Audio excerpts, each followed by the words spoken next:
Bapak, Ibu, saudara-saudariku dan juga adik-adik yang Masya Allah turut meramaikan pengajian sinergi di kesempatan pagi kali ini. Izin saya Heru Kusuma Hadi mengucapkan ucapan salam, ucapan sapa, ucapan sayang, ucapan cinta karena Allah untuk seluruh hadirin di Masjid Baitul Arqam ini, dengan ucapan salam para ahli surga. Uhayyikum bitahiyatil islamiyah tahiyatil li ahlil jannah. Assalamualaikum warahmatullahi wabarakatuh.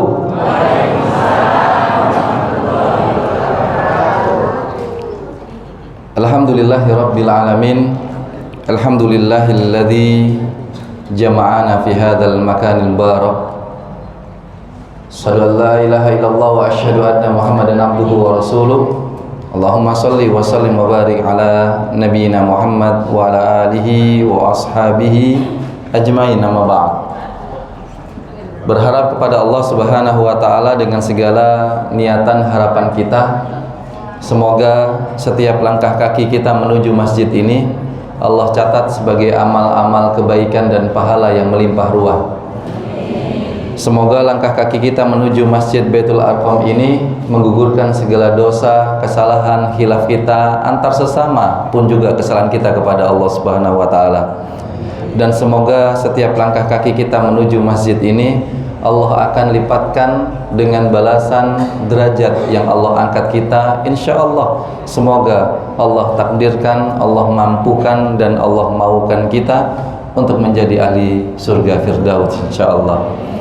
Maka Bapak Ibu hadirin jamaah sekalian, sejenak kita awali majelis pengajian sinergi di kesempatan kali ini dengan sebuah doa, di mana Rasulullah SAW menyampaikan satu doa ini di setiap paginya, dan ini cocok untuk kita gunakan mengawali majelis kita, pengajian kita di kesempatan pagi hari ini. Mohon diikuti. Bismillahirrahmanirrahim.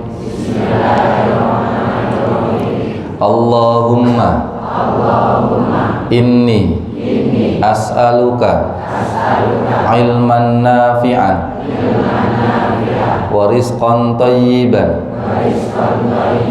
wa amalan mutaqabbalan. Amin ya rabbal alamin. Doa ini Bapak Ibu insya Allah sudah hafal, dan biasanya dibaca waktunya apa Bu? Pagi, zikir pagi, lebih tepatnya setelah subuh, lebih tepatnya. Kenapa kok doa ini kita ucapkan setelah subuh? Karena satu, agar kita mengawali aktivitas-aktivitas kehidupan kita itu dengan doa ini. Mengapa? Doa ini berbicara tentang sebuah amalan-amalan. Kalau kita lihat secara arti di sini, itu kita mohonnya itu ada 3: ilmu yang bermanfaat, rezeki yang baik, dan amalan yang diterima. Tapi ada pendapat yang menarik yang disampaikan oleh Syekh Mutawalli Asy-Sya'rawi, pakar tafsir di Mesir. Beliau mengartikan doa ini itu bukan 3 permintaan yang berbeda-beda, tapi 3 permintaan yang permintaan pertama, kedua, ketiga itu nyambung. Pertama, ilmu yang bermanfaat. Beliau membagikan yang namanya ilmu itu dengan 3 bagian ini. Bagian yang pertama yang diketahui, yang kedua yang difahami, dan yang ketiga yang diamalkan. Kenapa? Karena tidak semua orang yang mengetahui itu memahami. Saya ulangi lagi, tidak semua orang yang mengetahui itu memahami. Ibu tahu nama saya, siapa Bu? Heru. Boyo sing lengkap toh, si enak nih loh. Di sini ada namanya Pak Heru juga kan ya? Oh, ada loh, mana Pak Heru? Oh ini ya. Iya. Ibu kan tahu ya nama saya siapa Bu? Nah gitu loh. Masa sesama kedurus gak paham ya? Ibu insya Allah mengetahui nama saya, tapi apakah ibu memahami saya? Tidak. Ibu mengetahui tapi tidak memahami. Contoh yang kedua, ibu tahu istri saya berapa jumlahnya? Satu loh, ibu tahu kan? Tapi apakah ibu memahami istri saya? Tidak, karena mengetahui belum tentu memahami. Maka kata yang ilmu yang bermanfaat itu mengetahui. Dilanjutkan rezeki yang baik itu pemahaman. Kata Syekh Mutawalli Asy'arawi, jadi yang dimaksud rezeki itu bukan materi, tapi pemahaman dari apa yang kita ketahui. Kenapa kok pemahaman itu diartikan rezeki? Karena yang namanya rezeki tidak selalu bersifat sesuatu yang tampak, yang terlihat. Kemarin sore sampai tadi malam kami ngumpul bareng dengan Ustadz Salim Afillah, Ustadz Abdul Somad, Habib Muhammad bin Anis, dan Ustadz Lukmanul Hakim dari Pontianak tadi malam. Jadi mohon maaf kalau wajah saya agak-agak ngantuk dikit ini ya. Kata Ustadz Salim Afillah mengatakan seperti ini, rezeki dan kerja itu sesuatu yang berbeda. Orang kalau bekerja berharap apa bu? Rezeki, biasanya gitu. Tapi kata beliau, rezeki dan kerja itu beda.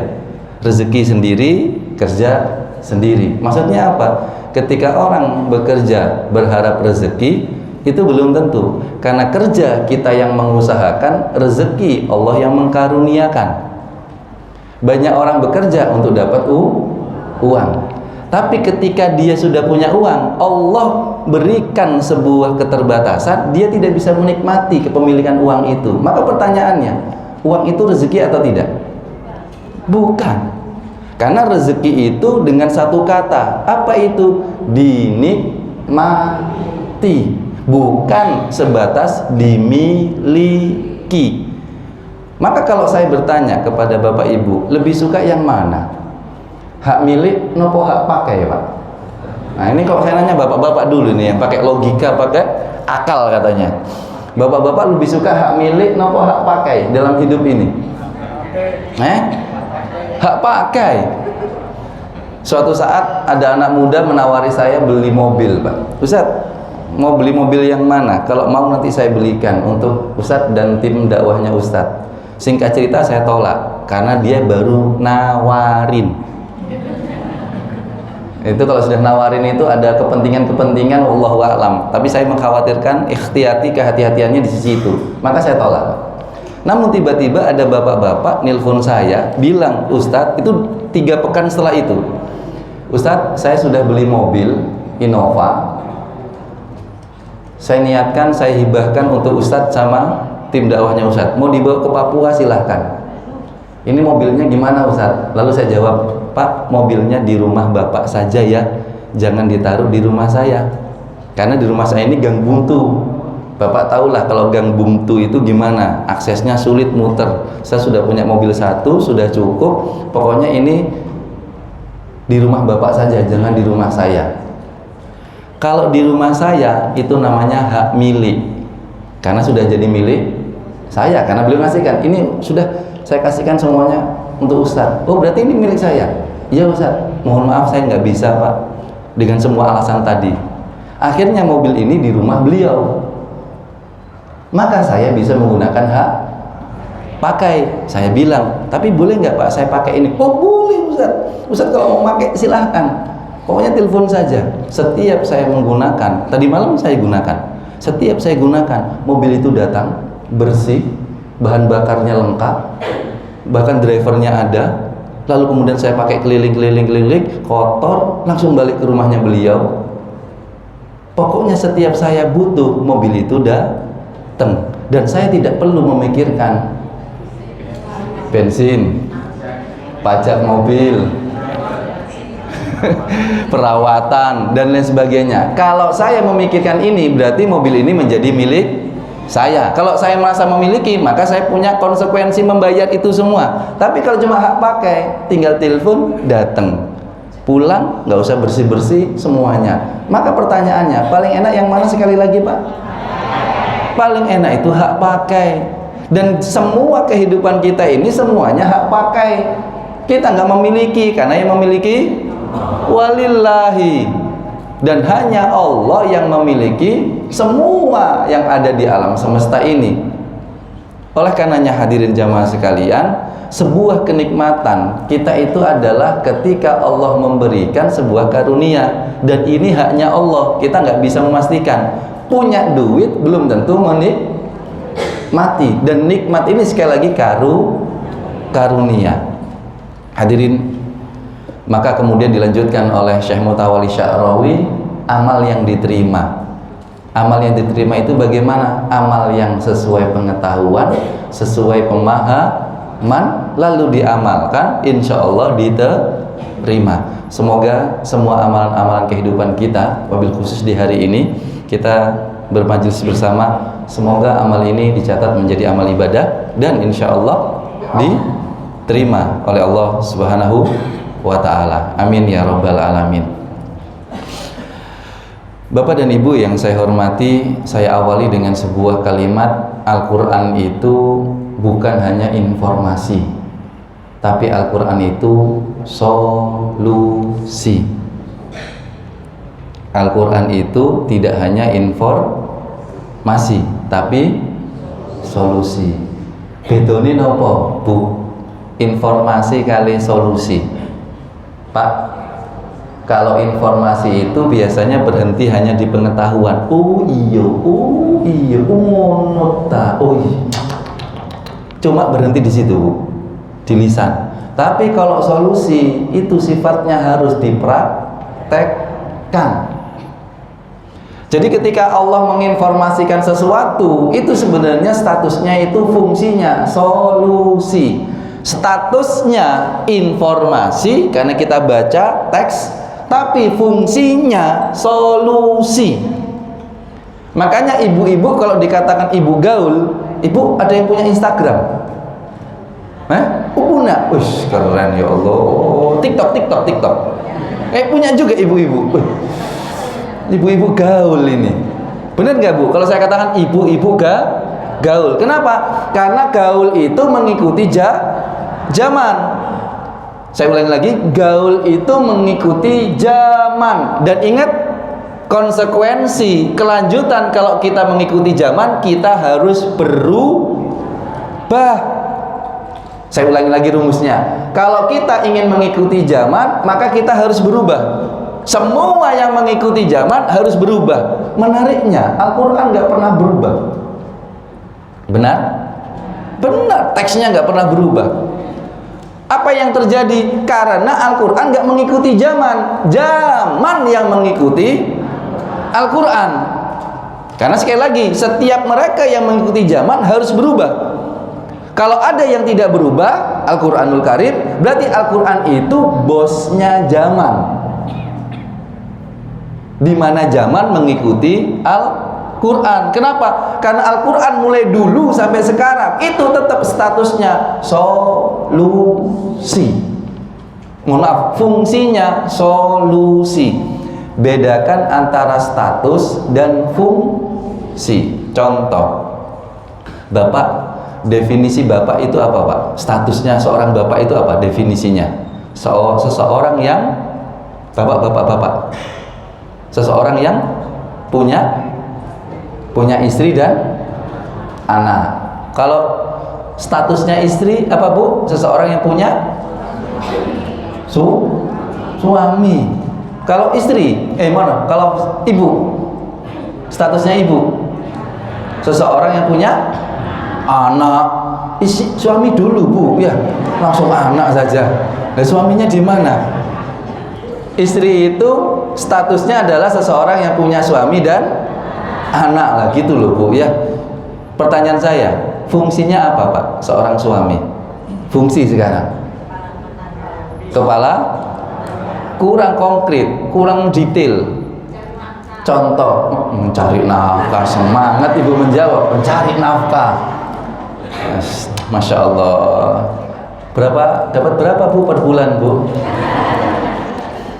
Atau pertanyaan rahasia? Ya nggak apa-apa deh, saya nanya, Bu, Ibu, kalau urusan nafkah ini, besarnya nafkah tadi itu menurut Ibu pengikut mazhab mana, Bu?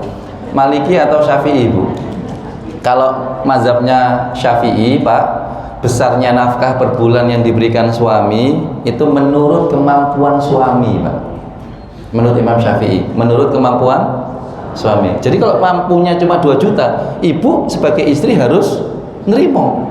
Nggak boleh enggak, karena kemampuan suami. Tapi mazhab Maliki, besarnya nafkah itu didasarkan permintaan istri, Pak. Nah, pertanyaan saya, ibu sekarang mau ganti mazhab apa enggak, Bu, khusus yang ini? Hadirin jamaah sekalian, maka saya kembalikan di sini, fungsi sama status itu berbeda. Gampangnya kalau status ke dalam diri kita, kalau fungsi itu keluar ke orang lain. Yang namanya AC tidaklah dia dikatakan berfungsi kalau dia tidak bisa memberikan kesejukan kepada kita. Kipas angin itu namanya ya kipas angin statusnya, tapi fungsi kipas angin memberikan kepada kita ya angin sejuk. Panjang lebih suka kipas angin apa AC, Pak? AC. Yang namanya manusia statusnya adalah dirinya, tapi kalau berfungsi maka dia harus memberikan kepada orang lain. Sesuatu yang sifatnya fungsi pasti dinikmati oleh orang lain. Yang namanya lilin, ya ini lilin itu. Tapi yang namanya fungsinya lilin, kalau lilin bisa menerangi, dan penerangan dari lilin dinikmati oleh orang lain. Yang namanya bapak-bapak itu bukanlah seorang suami, bukan hanya seorang ayah. Ketika dia itu kalau tidak berfungsi bisa mendidik, bisa mengayomi, dan bisa tadi Bu memberi. Nah, itu baru suami yang memiliki fungsi. Ini statusnya apa, Bu? Air minum, baru status. Maka kalau dia bisa diartikan berfungsi, maka dia harus memberikan kesegaran kepada orang lain. Bismillah.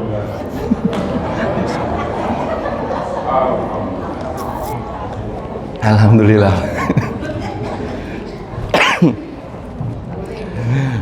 Bapak dan Ibu yang saya hormati, maka Al-Quran itu statusnya memang kitab suci yang berisikan tapi fungsinya Al-Quran solusi. Baik, kita ambil kenapa kok tema di kesempatan kali ini menyehatkan hati. Karena kita semuanya memang butuh sehat. Tadi disampaikan bahwasanya panjenengan insya Allah semuanya sehat, nggih? Sehat? Alhamdulillah. Sehat walafiat atau sehat wal maksiat? Yang mana, Bu? Pak? Oh, adik-adik ini insya Allah sehat wal afiat, adik-adik.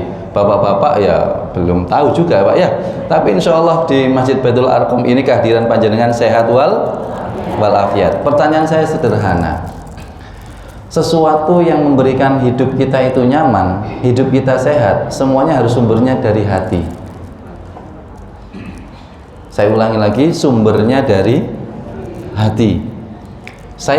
Ini pembahasan yang umum, tapi izinkan saya membahas dari sudut pandang yang berbeda, supaya panjenengan punya sesuatu yang baru di kesempatan hari ini. Berbicara hati itu akan menyehatkan tubuh. Saya ulangi lagi, kalau hati kita sehat, maka fisik kita, tubuh kita sehat. Panjenengan kan pinginnya kan yang fisik dulu terlihat sehat, fisik. Nah, cara menyehatkan fisik itu paling mudah, itu dengan menyehatkan hati.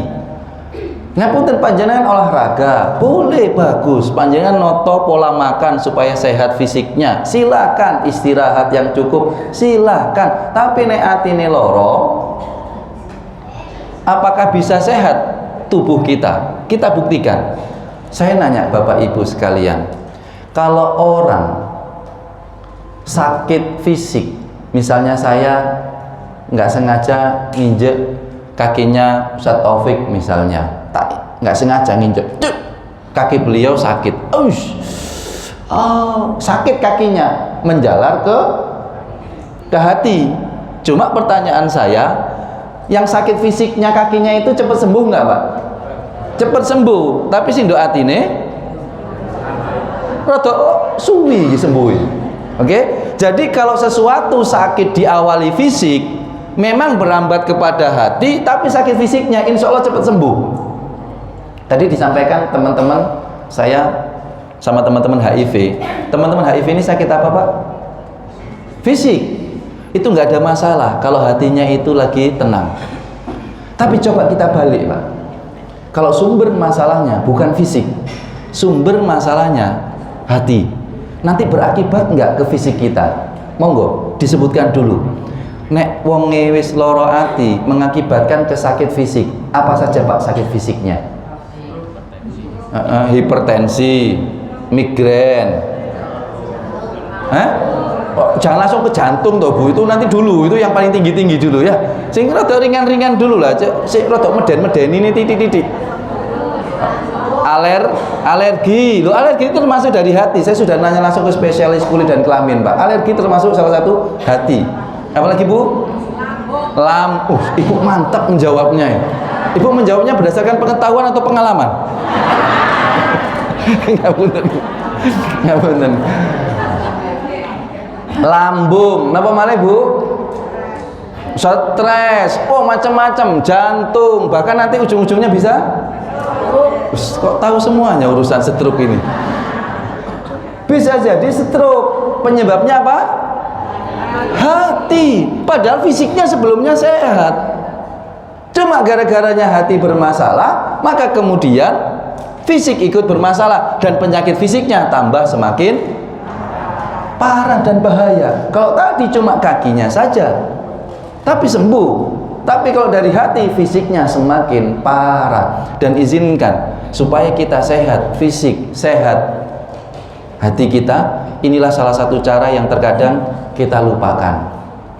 Kita biasanya berbicara menyehatkan hati itu dengan zikrullah, boleh silahkan, dengan kita mengingat Allah, ngaji, terus silahkan Pak. Tapi itu urusan kita dengan Allah.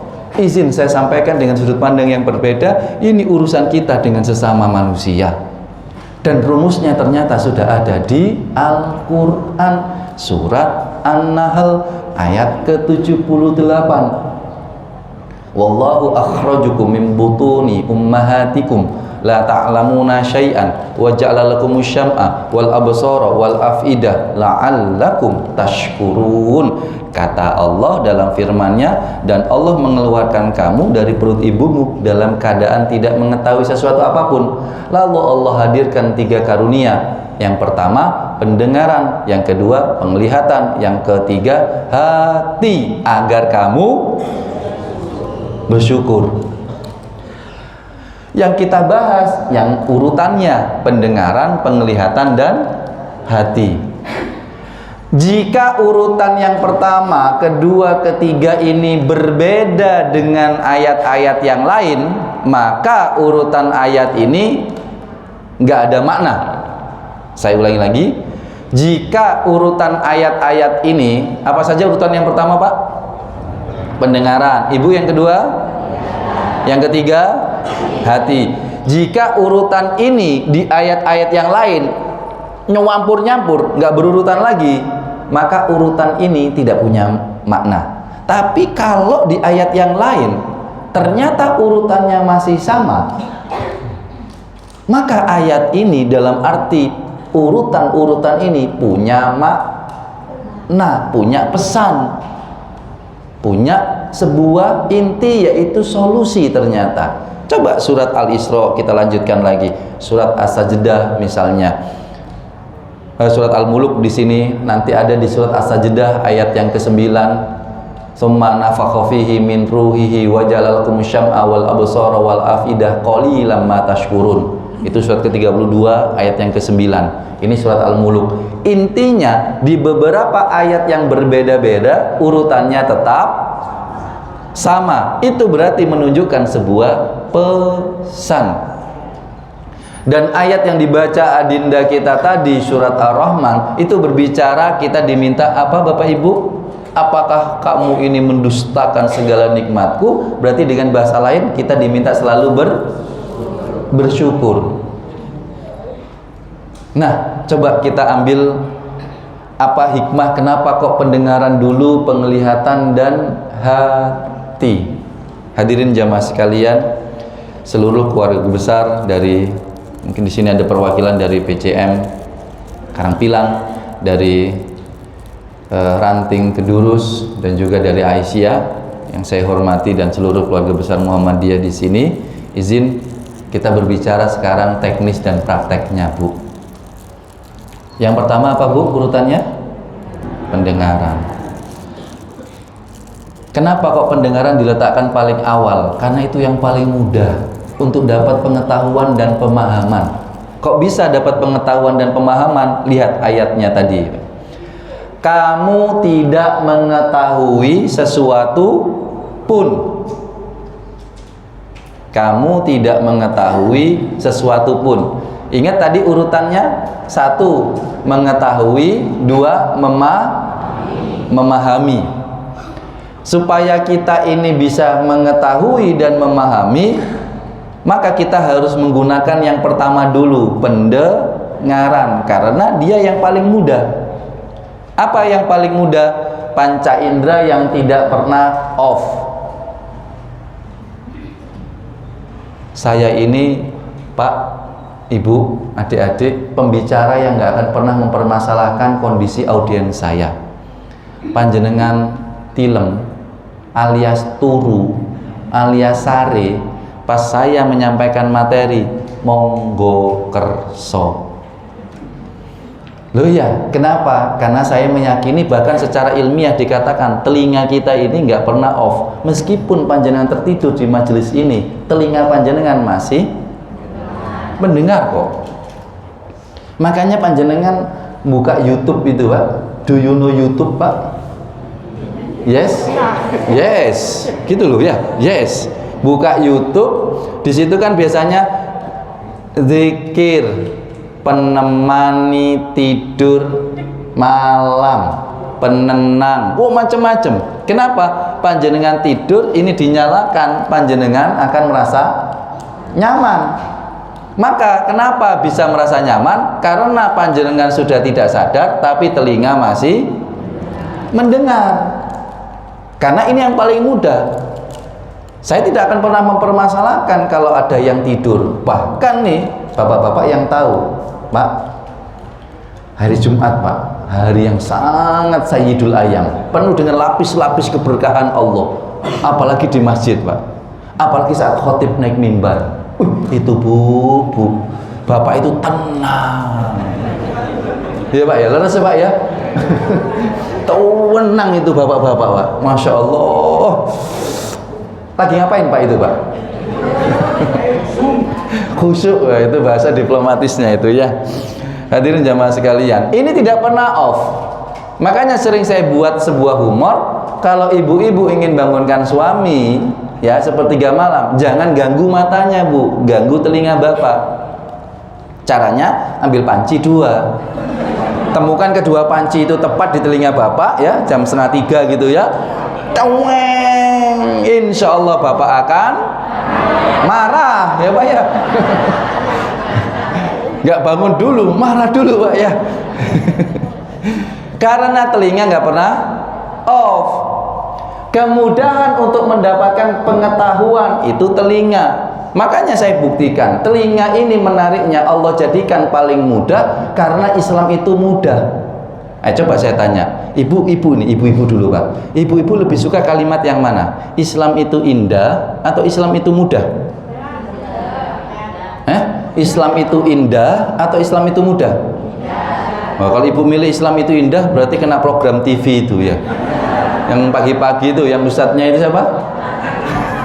Jamaah, jamaah itu ya. Itu Islam itu indah. Tapi kita milih Islam itu mudah. Kenapa? Karena itu hadis Rasulullah. Nah sekarang kalau saya tanya lagi, Bu, ipar adalah maut. Itu film apa hadis? Hadis, itu hadis ya, bukan film ya. Baik, Islam itu mudah. Saking mudahnya, memang pendengaran ini diletakkan pertama untuk memudahkan kita. Kita buktikan. Adik-adik tahu nggak arti Al-Quran, Dik? definisi Al-Quran ada yang tahu? Nggak tahu. Oke, bapak-bapak, apa? Al-Quran dari kata qoro'a, baca, bacaan. Logikanya nih Pak, logikanya bacaan. Berarti kalau bacaan kita pakai telinga atau pakai mata? Mata. Banyak orang menikmati Al-Quran dengan matanya. Pertanyaan saya, tapi kenapa ada orang buta bisa menghafal Quran, Pak? Pakai pendengaran. Bayangkan, Al-Quran namanya bacaan, yang namanya moco, baca itu pakai mata. Tapi kenapa ada orang yang matanya kemudian Allah off-kan, Allah matikan, tapi kok bisa menghafal Quran? Kalau mereka yang buta saja bisa menghafal Quran, apalagi yang Masya Allah ini ya, ini para penghafal Quran semua ini. Loh ya, saya husnuzon ini, panjenengan ini penghafal Quran loh, bisa membaca semuanya loh, matanya sehat semuanya. Amin. Kalau yang penghafal Quran dengan kondisi butanya bisa menghafal 30 juz, panjenengan ini yang penghafal Quran yang mana Pak? Kategori yang mana? Juz?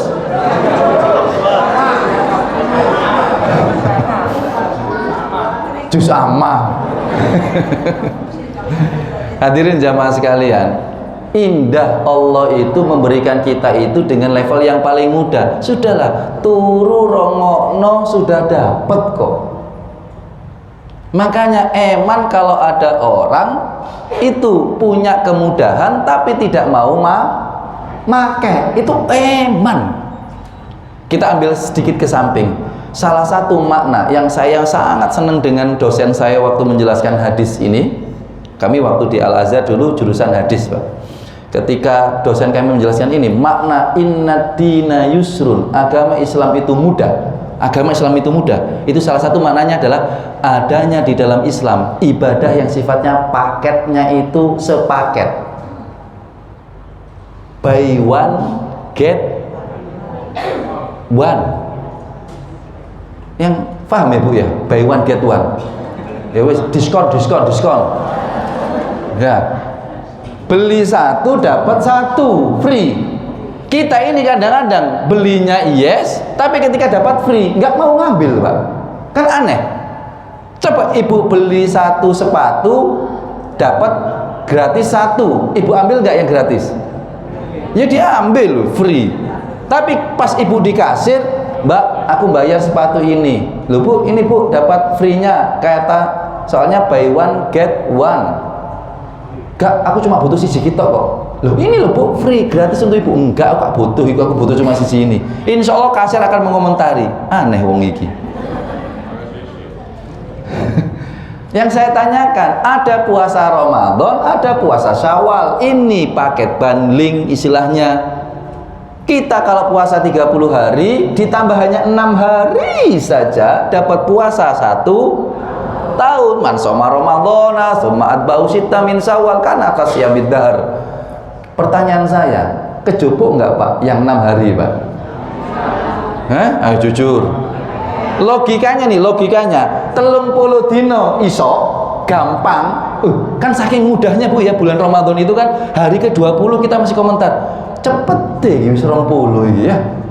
Tapi kalau sudah ketemu sitta min Syawal, 6 hari Syawal, itu mudah apa? Susah. Sulit apa? Sulit. Padahal itu paketannya.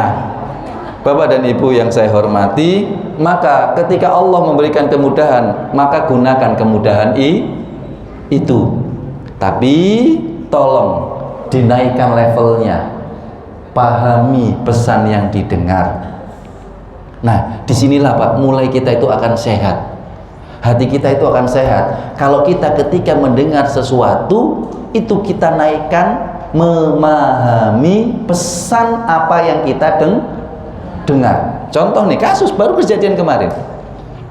Saya diminta untuk mengatur semua acaranya Ustadz Abdul Somad, Ustadz Salim, Habib Anis, dan Ustadz Lukman kemarin. 2 hari kami macam-macam, ada pesan muncul di HP. Ustadz tolong kirim bannernya besok tolong kirim bannernya, besok pagi bisa dipasang. Saya langsung menangkap, tolong kirim bannernya besok pagi biar bisa dipasang. Saya mikirnya gitu Pak. Ternyata beliau itu maksudnya, pesannya, tolong kirim sekarang bannernya, besok pagi bisa dipasang. Nggak ada komanya di situ Pak. Saya salah memahami pesan. Maksudnya beliau sore ini kirim Ustadz biar besok pagi bisa dipasang. Tapi kan kalian, Ustadz tolong kirim bannernya besok pagi dipasang. Saya melihatnya itu kirim bannernya besok pagi. Akhirnya sudah lewat 3 jam dari saya menerima WA pertama, ya saya jawab, siap besok pagi ya. Saya jawab gitu. Lalu saya tak tinggal HP. Ternyata beliau menjawab, Ustadz malam ini. Loh kok malam ini? Coba Ustadz baca lagi pesan saya. Tak baca lagi. Oh iya, kirim sekarang. Langsung saya kirimkan dan seterusnya. Salah memahami pesan akan mengakibatkan antar satu kita dengan yang lainnya, hati kita akan mulai bermasalah. Mungkin beliau sebatin, Ustadz Heru gak paham tau Ustadz Heru ini, ya Allah gak ngerti aku ini lagi repot ini Ustadz Heru gak dikirim-kirim. Bisa jadi beliau merasakan seperti itu gara-gara kita salah memahami pesan. Karena apa yang kita dengar belum tentu kita itu langsung paham. Masih ingat tadi urutannya? Mengetahui belum tentu memahami. Contoh, ngapunten ketua takmir Masjid Baitul Arqam sinten? Ketua takmir pun atau takmir mewakili. Misal gini, Heru memberitahu takmir Masjid Baitul Arqam. Apa pesannya Pak? Heru memberitahu takmir Masjid Baitul Arqam. Kenapa? Memberi temannya tempe, kenapa memberi informasi Pak? Heru memberitahu takmir Masjid Baitul Arqam. Monggo.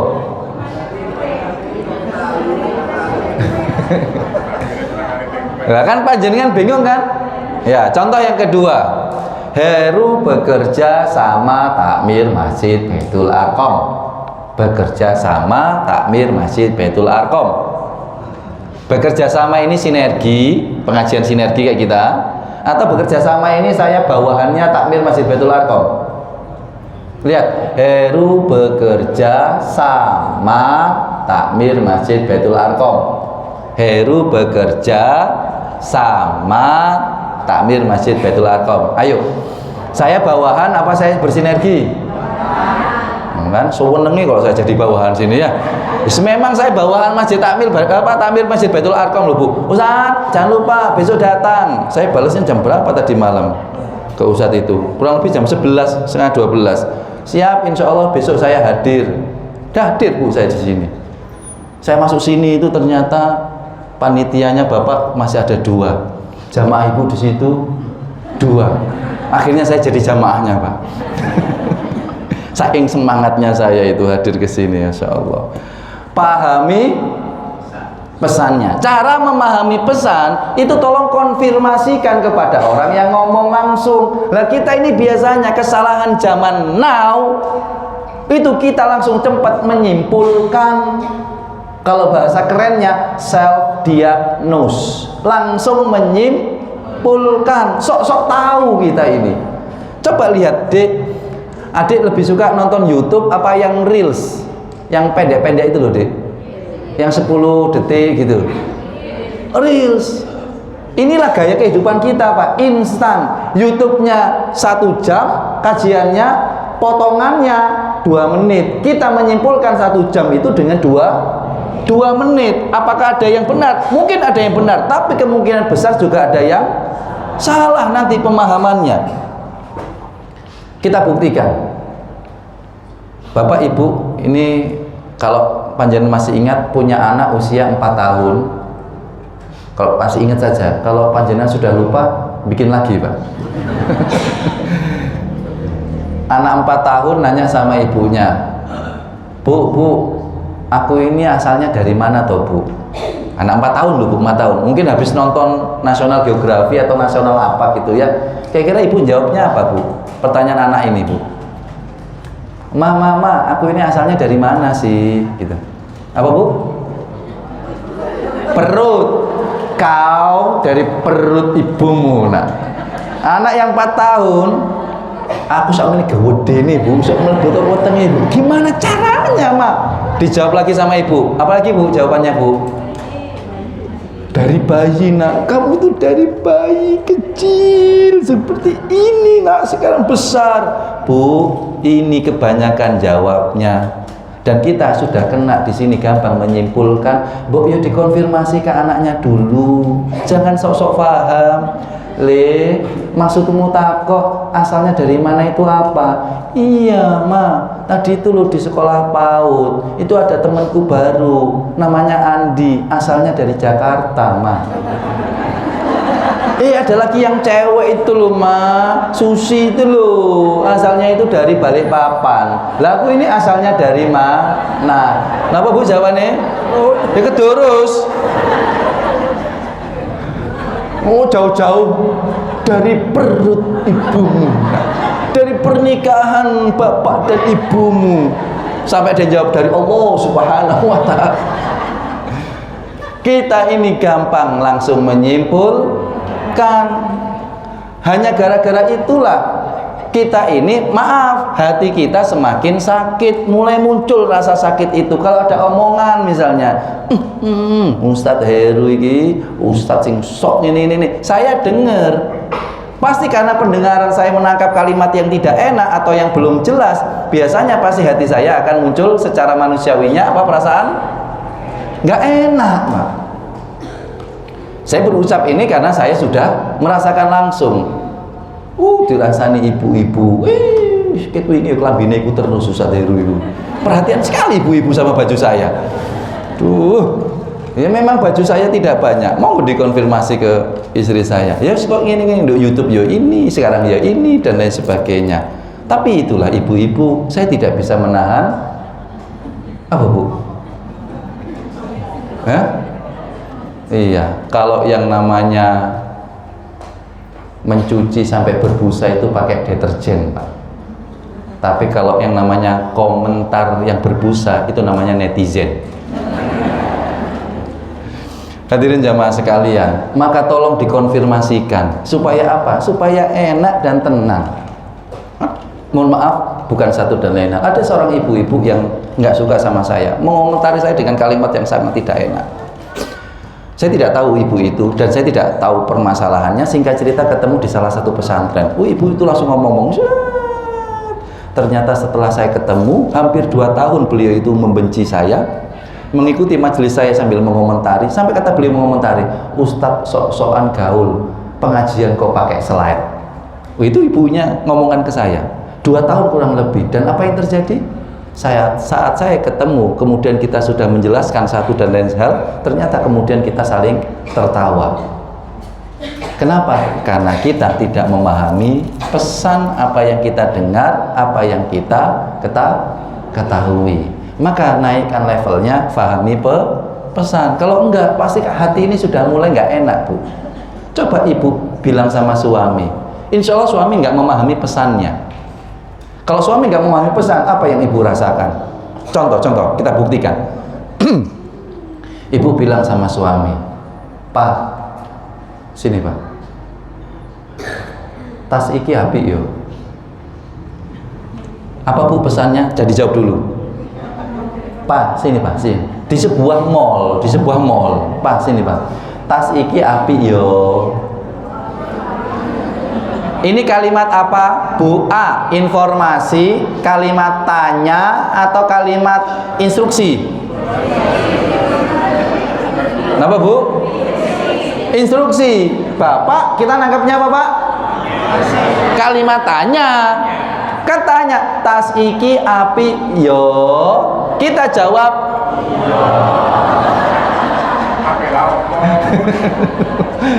langsung kita jalan. Ngapunten ibu, rada roro ati napa mboten? Lho kan? Suami ya nggak salah toh Pak nggih. Lha iya, coba nek njaluk ya ngomongnya sing jelas. Pak, toko no. Kan jelas kata suami.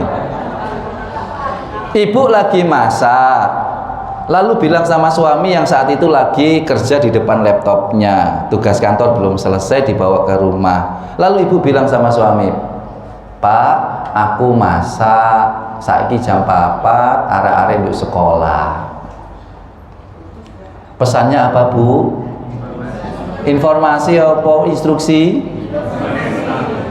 Pak, saiki aku lagi masak, saiki jam 4, arek-arek untuk sekolah. Napa, Pak? Informasi napa instruksi? Nek instruksi ini napa, Bu?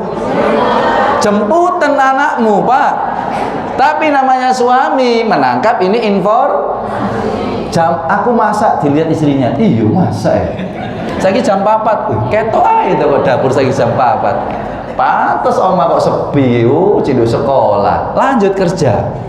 Insya Allah malam harinya suami istri ini akan ramai apa sepi? Inilah yang saya maksud, fahami pesannya. Dalam kita berkomunikasi, mungkin ibu mendengar ada sesuatu selentingan, cobalah Bu, kalau perlu dikonfirmasi supaya menenangkan hati dan menyehatkan hati. Apalagi ibu-ibu ini, Pak, Masya Allah, komunikasi satu arah itu namanya khutbah. Benar ya, Pak ya? Khutbah Jumat ada sesi pertanyaan. Ya, Pak Khotib mau nanya misalnya, kan nggak ada, Pak ya? Karena namanya komunikasi satu arah itu khutbah. Komunikasi dua arah tausiah. Kayak saya sama panjenengan, saya nanya, panjenengan jawab, panjenengan nanya, saya jawab. Komunikasi dua arah namanya komunikasi tiga arah namanya akad nikah. Ono KUA, ada wali calon suami. Nah, ini kan komunikasi tiga arah ini ya. Dan tahu nggak, Pak, ada komunikasi banyak arah namanya ghibah. Komunikasi satu arah khutbah, dua arah tausiah, tiga arah akad nikah, banyak arah. Hadirin jamaah sekalian, maka saya berpesan sekali, tolonglah difahami pesan. Kalau sudah, apakah cukup? Nggak cukup, Pak, Bu. Naikkan levelnya apa? Setelah tadi mendengar apa? Melihat. Naikkan level melihat. Nggak cukup dengan mendengar. Itu masih kadang-kadang menyakiti hati kita. Masih ada. Tapi naikkan dengan melihat. Satu, menjadi penegas terhadap apa yang didengar. Maka tolong pada level kedua ini saya minta, jangan tidur, Bu ya. Pak, kalau khutbah Jumat jangan tilem, Pak, nggih. Maka di level ini saya berpesan, jangan tidur di majelis ilmu. Nah, kalau tadi kan masih boleh, Pak ya. Masih di awal kan tadi saya bilang, saya tidak pernah mempermasalahkan jamaah saya yang tertidur karena masih menjelaskan pendengaran. Tapi karena sudah naik pada melihat, namanya melihat ini sadar apa tidur, Pak? Sadar. Tolonglah jangan tidur.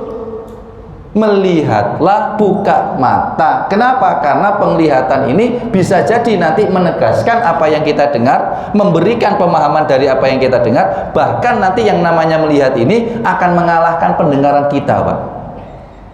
Akan mengalahkan pendengaran kita. Contoh, Bu, ada titik hitam nggak, Bu? Oh, kan ada katanya gitu. Coba difokuskan. Ada nggak? Nggak ada. Kalau panjang fokus di tiap ireng ono didelok fokus tuh nggak ada. Terus semuanya nggak ada kan ya? Ya. Ini menghadap kemana? Depan apa samping? Hah? Loh kan? Beda?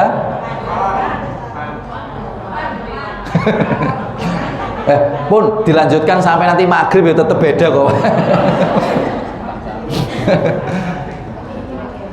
Hadirin jamaah sekalian, melihat itu mengalahkan pendengaran.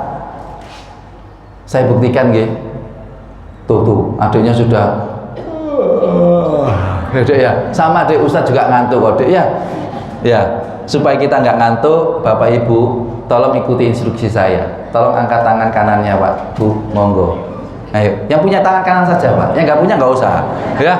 Tapi yang punya tolong angkat tangannya ya supaya nggak ngantuk ya Pak ya. Ikuti instruksi saya, digoyangkan telapak tangannya, cek nggak ngantuk. Tangan yang kirinya diangkat juga, goyangkan bareng-bareng. Ya Allah. Terserah digoyangkannya gimana. Bebas, masih bebas. Cek nggak ngantuk ya. Oke.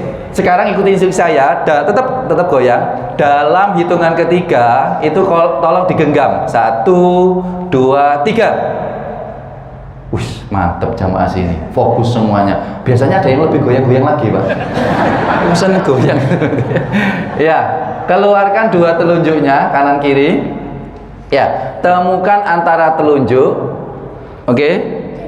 Kemudian tolong gerakkan naik ke atas, ke turun, ke bawah, naik ke bawah, naik ke bawah, naik ke bawah, naik ke bawah, naik. Kemudian letakkan di atas kepala. Temukan titik-titik yang menurut panjenengan nyaman, ditekan kayak teh celubuk, naik turun, naik turun, naik turun. Turun kedua dan ketiga itu lebih kenceng. Oke, kalau sudah panjenengan nemukan, berhenti di titik itu, nikmati sampai merasa nyaman dan sedikit rasa kantuknya itu hilang. Oke, bener Bu, jangan tilem loh Bu. Oke, coba lihat saya, tetap ikuti instruksi saya. Setelah itu, tolong kemudian diletakkan di dagu, Pak. Letakkan di dagu, dagu Bu. Letakkan di dagu, Pak. Letakkan di dagu. Ibu kenapa taruh sini, Bu? Bu, dagu loh, Bu, dagu, Bu, dagu. Ibu dagu mana, Bu? Dagu, Bu. Nah, itu loh Ibu, Bu, dagunya mana, Bu? Ah, itu. Iya, kok Ibu taruh di sini toh, Bu?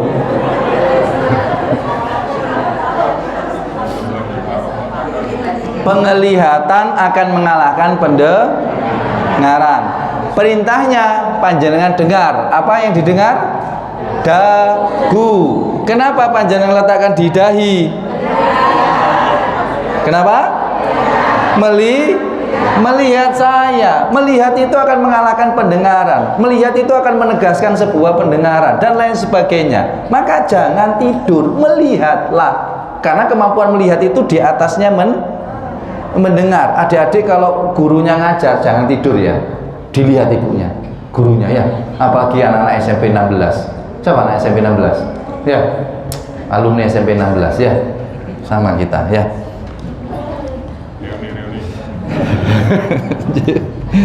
Baik, hadirin jamaah sekalian, itu namanya melihat. Maka ketika kita melihat langsung, kita akan merasakan kesehatan dari hati kita. Itu tidak akan bisa tidak kita tolak. Pasti nyaman Pak hati itu, Bu.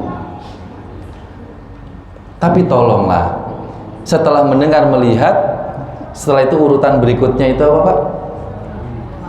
Bukan, naikkan levelnya, memperhatikan. Kalau tadi mendengar, naikkan levelnya, memahami pesan. Kalau melihat, naikkan levelnya, memperhatikan. Cara memperhatikan itu ya dilihat dari semua sudut. Jangan hanya satu tok. Kita memaksakan kebenaran itu hanya dari satu sudut pandang. Apalagi kalau urusan suami istri misalnya dan lain sebagainya. Maka kita harus melihat dari semua sisinya agar kita bisa mendapatkan sebuah hal yang tidak akan menyakiti hati kita. Ibu mau lihat dari sisi misalnya dari depan. Ibu kalau melihat saya dari depan, saya ini ganteng apa enggak, Bu? Jangan sampai ngomong gitu, Bu. Istri saya kok tahu marah. Ternyata suaminya kok diakui ganteng sama wanita lain. Maksud saya kalau dilihat dari depan, dilihat dari samping, belakang, sama apa enggak? Tidak. Suatu saat saya harus ke Makassar karena harus mengambil uang kami bukan uang saya, uang kami 350 juta yang dikorupsi oleh seseorang. Saya berangkat ke Makassar, pertama kali ke Makassar, dan itu penerbangan terakhir. Sampai di Juanda, lagi di ruang tunggu, ketemu bapak-bapak celana pendek. Itu kalau sudah melihat pramugari Pak, mulai ujung sampai ujung itu dilihat terus sama bapak itu. Saya langsung batin, wong iki rek motone kok nyambung panjenengan. Loh, serius ya? Singkat cerita, saya sempat nggak nyaman dengan beliau ini. Sampai di Makassar, saya bingung. Malam hari pulang kerja waktu itu, bingung ini kemana, nyari hotel, bla bla. Lagi mau keluar, papasan sama beliau. Ditanya, Mas mau kemana? Mau cari hotel. Saya ngomong hotel, apa yang terjadi? Beliau langsung komentar, oh cari hotel. Gimana bareng sama saya saja tak?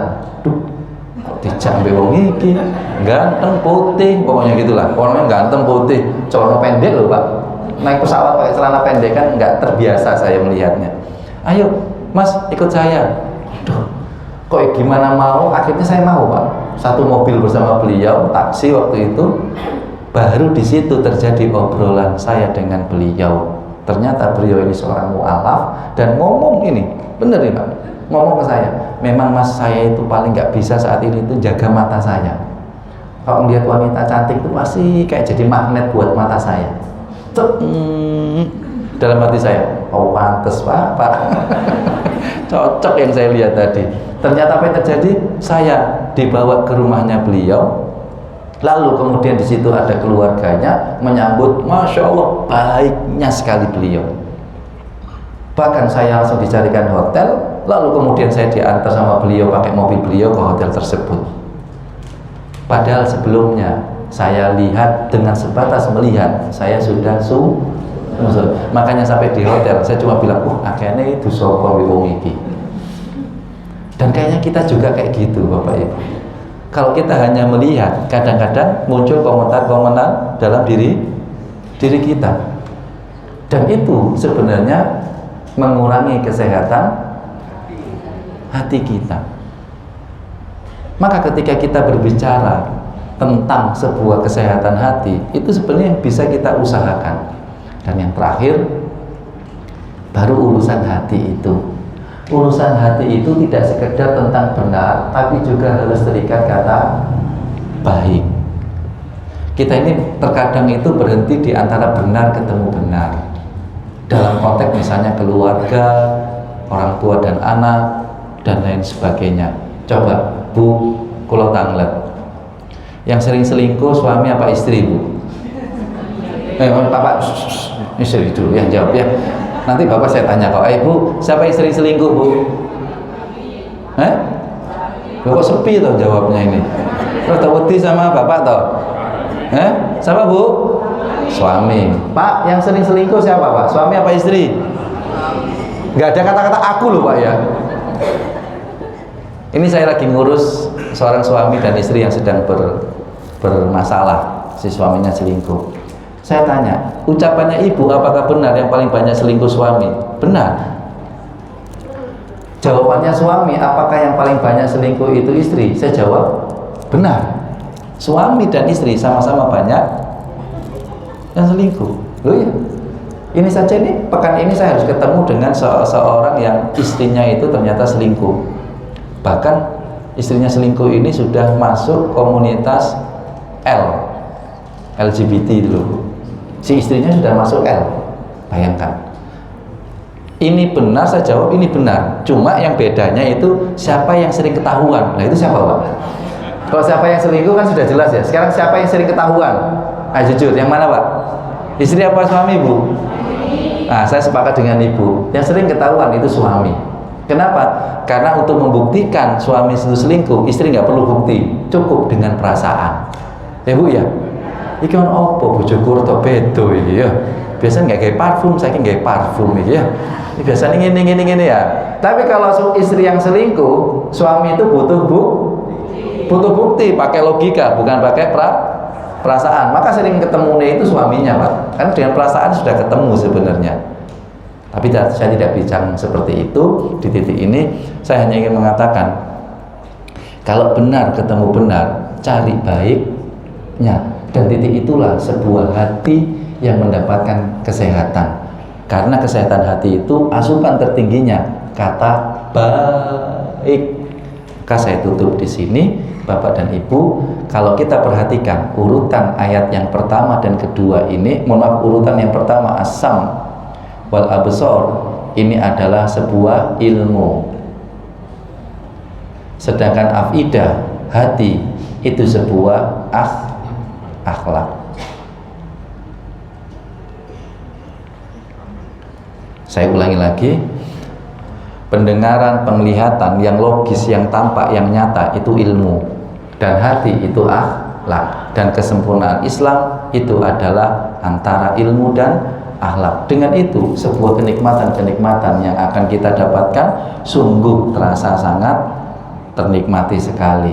Ingat, pendengaran, penglihatan itu juga akan kalah dengan sebuah hati. Maka hati adalah puncaknya. Sebagai penutup saya mau bertanya, jika saya berucap di tangan kanan saya ini ada besi, percaya apa tidak, Pak? Di tangan kanan saya ini ada besi, percaya apa tidak, Pak? Tidak. Kalau saya bisa membuktikan panjenengan mendengar, saya bisa membuktikan dengan panjenengan bisa melihat, panjenengan mau ganti percaya apa enggak kata-katanya? Mau enggak merubah? Oke, saya ulangi lagi ya. Di tangan kanan saya ini ada besi. Panjenengan menjawab, oh tidak. Tapi kalau saya bisa memperdengarkan, 1, 2, saya bisa melihatkan buktinya. Saya tunjukkan buktinya. Ada besi, Pak. Pertanyaan saya, panjenengan yang tidak percaya tadi, percaya apa enggak sekarang? Percaya. Tapi kalau seandainya ada orang yang bilang, saya tetap enggak percaya, Ustaz, padahal sudah saya sampaikan dan sudah saya tunjukkan, beliau tetap bilang saya gak percaya. Kira-kira ada apa dengan beliau? Hatinya, karena dari awal sudah sakit dengan saya. Ayat terakhirnya sebagaimana kisah Nabi Sholih dengan untanya.